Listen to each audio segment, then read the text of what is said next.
시청자 여러분 안녕하십니까? 8월 13일 목요일 KTN 뉴스입니다. 어제 예고드린 대로 제34대 한인회장 선고 관련 소송 결과에 대해 피고인들과 변호인들이 오늘 제이슨 박 변호사 사무실에서 기자회견을 열고 재판 결과에 대한 입장을 밝혔습니다. 김일홍 전 한인회장은 모두 발언을 통해 진실은 언젠가 어둠 속에서 밝은 곳으로 걸어 나온다며 그간의 소회를 밝혔습니다.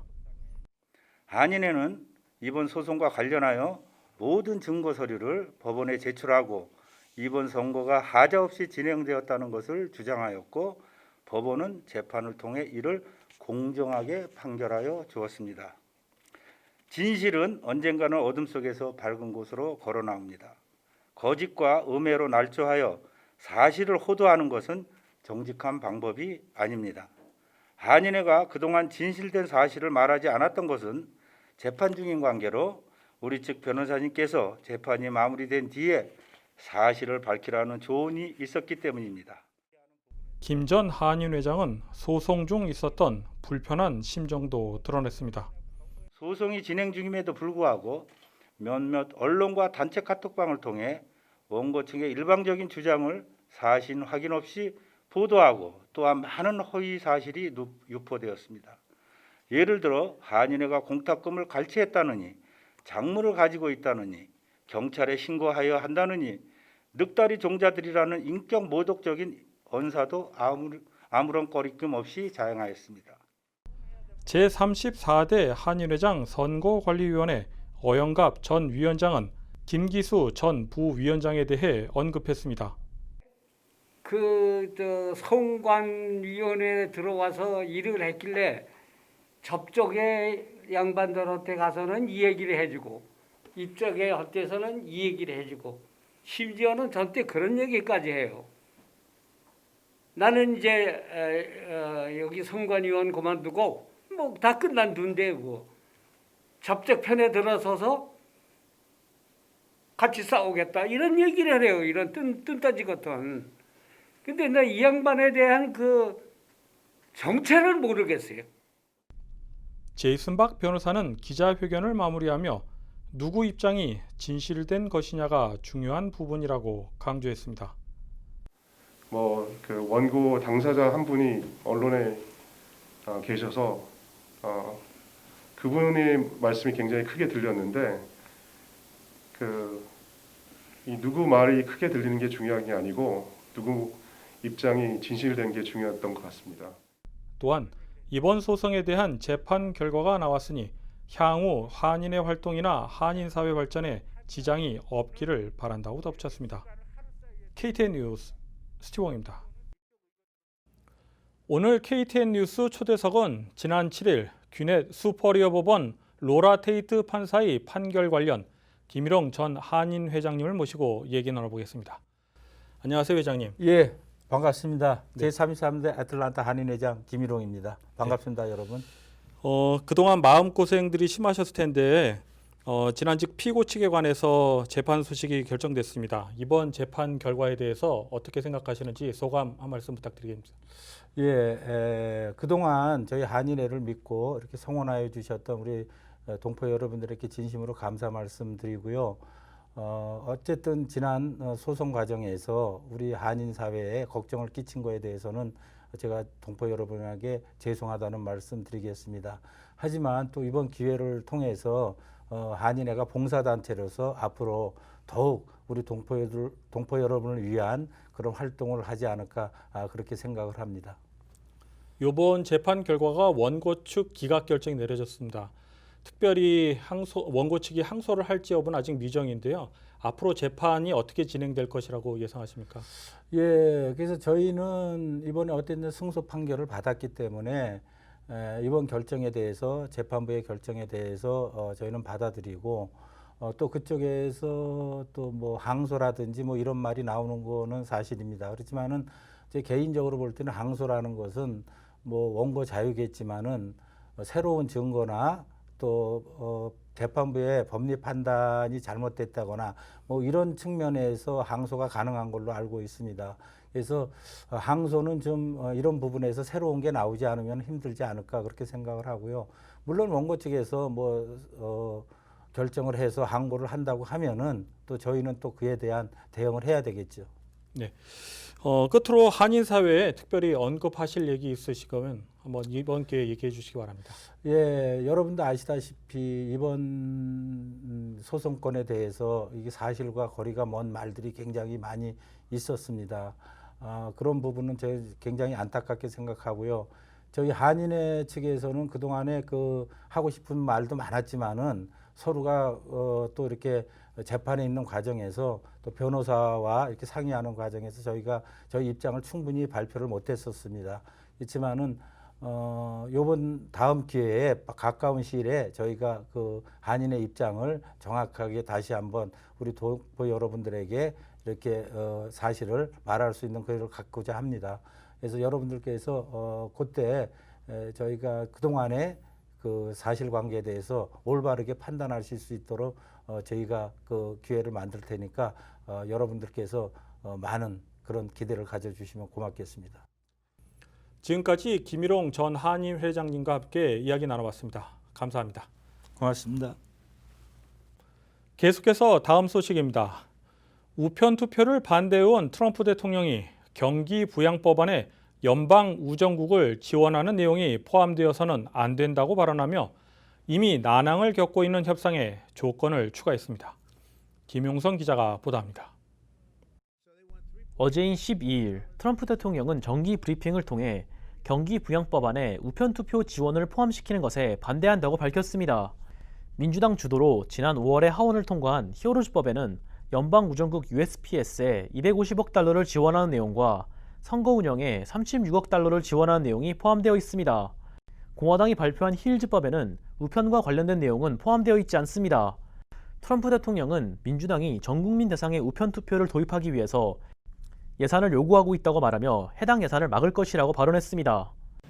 And they're not going to do a deal that's good for the American people. Therefore, they're not going to get the 3.5 billion. Therefore, they can't do the universal mail-in vote. 트럼프 대통령은 이전부터 우편 투표에 대해 반대하는 입장을 나타냈던 바 있습니다. 그는 우편 투표는 조작의 가능성이 크다며 만약 전 국민적인 우편 투표가 도입된다면 그 어떤 공화당 후보도 승리하지 못할 것이라고 주장했습니다. 한편 전문가들은 우편 투표가 조작으로 이어질 가능성은 낮다고 발언하고 있습니다. 민주당 낸시 펠로시 하원의장은 많은 처방약이 USPS를 통해 배송된다며 우편 서비스에 대한 지원은 주민들의 건강을 위해서도 중요하다고 강조했습니다. Did I tell you that 1.2 billion prescriptions were delivered in 2019 by the Postal Service? 경기 부양법안에 대한 협상은 지난주에 합의가 무산된 이후에 이미 교착 상태에 빠져 있었는데 트럼프 대통령이 추가적인 조건을 내걸며 합의 가능성은 더욱 불투명해지고 있습니다. KTN 뉴스 김용성입니다.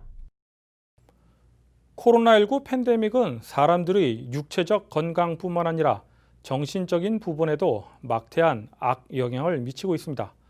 관련 내용을 송여경 기자가 정리했습니다. 코로나 블루, 코로나19와 우울감 블루가 합쳐진 신조어로 코로나19 확산으로 일상에 큰 변화가 닥치면서 생긴 우울감이나 무기력증을 뜻합니다. 연방질병통제예방센터 CDC가 오늘 공개한 새로운 조사에 따르면 연구진들은 코로나19 전염병과 관련된 정신건강 문제 증가율이 현저하게 높아졌기 때문에 정신건강과 관련된 문제를 예방하고 또 치료할 필요성이 있다고 강조했습니다. CDC는 6월 마지막 주 기간인 6월 24일부터 30일까지 미국인 5,400명 이상의 성인을 대상으로 온라인 설문조사를 진행했습니다. 응답자의 40.9%가 적어도 한 가지 정신적 또는 행동적 건강 악화 상태를 보고했습니다. 응답자 중 31%는 불안감이나 우울증 증세를 경험했다고 답했습니다. 26%는 외상이나 스트레스 요인 관련 장애 증상을 경험했다고 답했습니다. 13%는 담배와 알코올, 약물 등 물질 사용을 시작했거나 증가했다고 응답했습니다.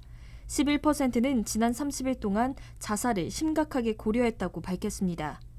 특히 30일 동안 자살을 심각하게 고려했다고 신고한 비율이 연령별로는 18세에서 24세가 25.5%로 높게 나타났고 인종별로는 히스패닉 18.6%, 흑인 15.1% 순으로 높게 나타났으며 직업별로는 중증 질 환자를 돌보는 무급 간병인이 30.7%, 필수 근로자가 21.7%로 크게 높았습니다. 이에 연구진들은 팬데믹 장기화로 인한 정신건강 지원체계 마련이 앞으로 시급히 필요할 것이라고 말했습니다. 또 연구진들은 사회적 거리를 두는 것과 같은 공중보건 행동은 사람들을 고립되고 외롭게 만들 수 있고 스트레스와 불안감을 증가시킬 수 있지만 이러한 조치는 코로나19 확산을 막기 위해 필요하다고 말했습니다. 또 건강한 방법으로 스트레스를 대처하는 것은 여러분과 여러분이 아끼는 사람들, 그리고 여러분의 공동체를 더 강하게 만들 것이라고 덧붙였습니다. 유행병은 스트레스를 줄 수 있습니다. 질병과 관련돼 발생하는 두려움과 과도한 불안은 압도적일 수 있고 아이들부터 어른 모두에게 큰 영향을 줄 수 있습니다. 공간뿐만 아니라 마음에도 방역이 필요합니다. CDC는 마음의 우울감이나 슬픔을 느낄 경우 한라인으로 전화해 상담을 받거나 주변 지인들과 직접 만나지 못하더라도 전화나 화상을 통해 대화하고 요리, 음악, 정원 가꾸기 등 창조적 실천을 통해 집중도를 분산할 것을 권장하고 있습니다. KTN 뉴스 송여경입니다.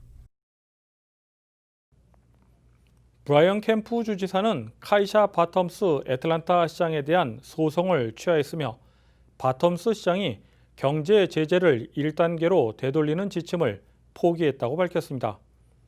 다만 조지아의 건물주를 보호하는 합의안에 대해 바텀스 시장이 거절했으며 오는 15일 발표될 새로운 행정명령에 관련 내용을 포함시킬 것이라고 밝혔습니다.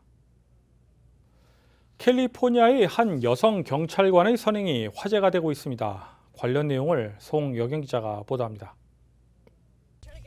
캘리포니아 에리카 우레아 여성 경찰관이 선로에 뛰어들어 휠체어에 탄 남성을 구해냈습니다. 대형 화물열차가 교차로를 가로지르기 직전에 휠체어를 탄 남성이 교차로에 갇힌 듯한 모습을 본 우레아 경관은 대형 화물열차에 남성이 치이기 직전 남성을 휠체어에서 끌어내려 목숨을 구했습니다. 지역 언론 세크라멘토 비에 따르면 우레아 경관이 순찰차에서 내린 이후 기차가 빈 휠체어를 치기까지 고작 15초밖에 걸리지 않았다고 밝혔습니다. 바디캠으로 공개된 해당 영상은 지난 12일 캘리포니아주 로디 에이브 철로에서 촬영됐습니다. 로디 경찰청에 따르면 순찰차에 탑승하고 있던 우리아 경관은 로디 철도 건널목에서 휠체어가 선로에 꽂혀 움직이지 못하는 듯한 남성을 발견하자 우리아 경관은 즉시 차에서 내려 휠체어에 탄 66세 남성에게 달려가 그를 구해낸 것으로 알려졌습니다. 경찰에 따르면 휠체어에 타고 있던 남성은 사고 이후 다리를 다쳐 병원으로 옮겨졌지만 생명엔 지장이 없을 것으로 보인다고 알려졌습니다. 해당 영상을 지켜본 사람들은 에리카 우리아가 진정한 영웅이라며 우리에게 좋은 본보기를 보여줬다며 기적이라고 말했습니다. KTN 뉴스 송여경입니다. 귀네 카운티 경범죄 담당 검찰은 마스크 착용 의무화 규정을 도입한 매장에서 마스크 착용을 거부할 경우 기소할 수 있다고 밝혔습니다. 경범죄 검찰 측은 직원이 마스크 착용에 대해 경고를 했음에도 이를 무시할 경우 무단 침입으로 기소할 수 있으며 직원을 폭행한 경우에도 기소할 수 있다고 덧붙였습니다. 귀네 카운티에서는 경범죄 혐의당 최대 12개월의 구금 혹은 최대 $1,000의 범칙금을 부과할 수 있습니다. 다음은 오늘의 코로나19 집계를 송여경 기자가 정리했습니다. 오늘은 13일 오후 3시 54분 기준 미국 내 코로나19 누적 확진 환자는 539만 2,458명, 누적 사망자는 16만 9,811명입니다.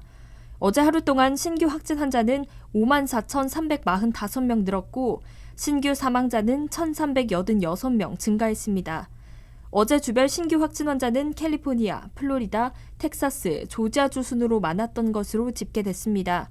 어제 신규 사망자는 텍사스, 플로리다, 캘리포니아, 애리조나 순으로 많았던 것으로 집계됐습니다. 조지아주 코로나19 현황입니다. 조지아주 보건당국의 13일 오후 2시 50분 집계에 따르면 조지아주의 누적 확진 환자는 22만 8,668명, 누적 사망자는 4,538명으로 집계됐습니다.